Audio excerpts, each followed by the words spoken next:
Le paragraphe complexe. On peut visualiser graphiquement le paragraphe complexe de deux manières.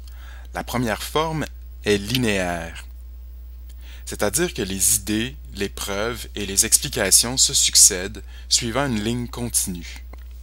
Vous structurez donc votre plan en commençant par formuler l'idée principale.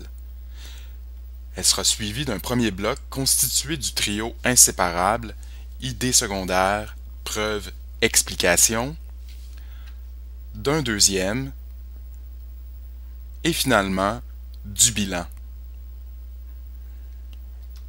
Cette représentation est en fait une version abrégée de la dissertation que vous composerez éventuellement. On lui préférera par contre la forme ramifiée, comme un arbre, un échafaudage ou une toile d'araignée. Elle met en évidence le réseau d'embranchement des idées que compose le paragraphe complexe. En effet, on voit très bien ici que les deux idées secondaires sont des subdivisions de l'idée principale. Elles sont interconnectées. Elles détaillent le thème annoncé par l'idée principale.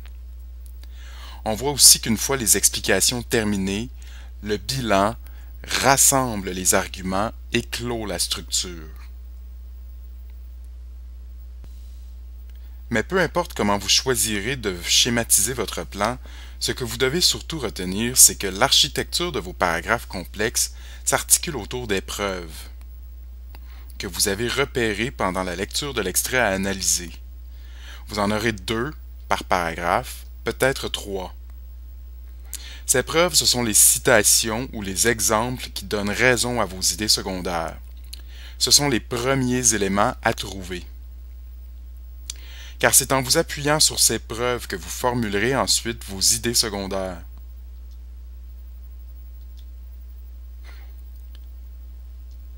Et c'est en trouvant le dénominateur commun à ces deux idées secondaires que vous formulerez votre idée principale.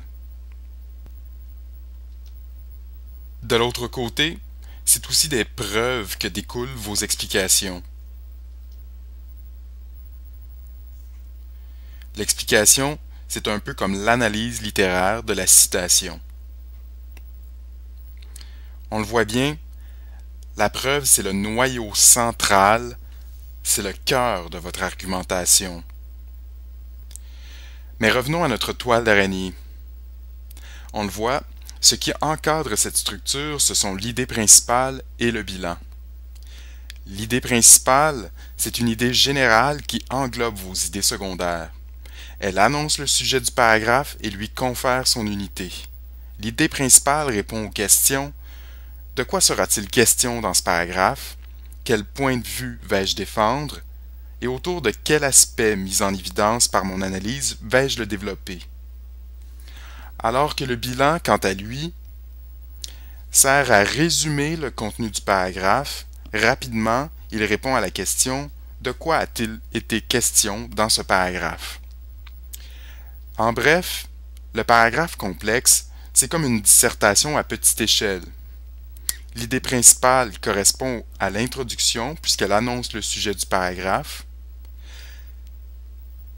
Il y a un développement divisé en deux parties, comme deux mini-paragraphes distincts. Enfin, le bilan fait figure de conclusion. Une fois cette toile tissée, elle s'accrochera à une autre, puis à une autre, et graduellement, le plan complet de la dissertation apparaîtra.